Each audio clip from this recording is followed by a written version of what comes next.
Dito mo makikita ang iyong invitation code. Invitation code na isi-share mo. Ayan. Din kailangan mag-evolve para mas tumaas lalo ang claim mo daily.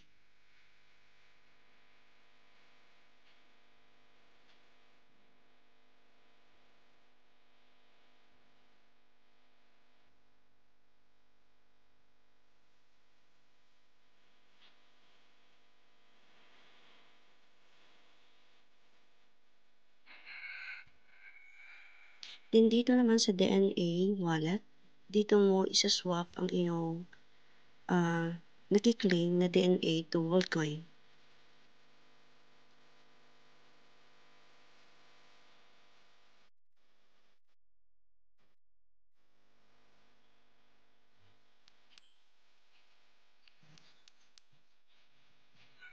Din dito naman sa DNA GenMax, kailangan mo mag-create ng bundle na pwede mong i-sell.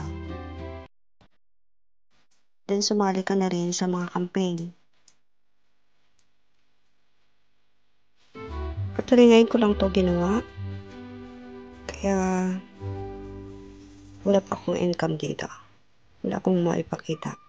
So, sa mga wala pang DNA, pwede niyong gamitin ang aking referral link. Okay naman pag hindi. Pero ang aking referral link ay andyan sa baba sa comment section. Ayan. So, by next video, ipapakita ko kung paano. So, ngayon, hindi ko pa masyado siya alam gawin. So, pinag-aaralan ko pa kasi ngayon ko lang to ginawa. Ayan po.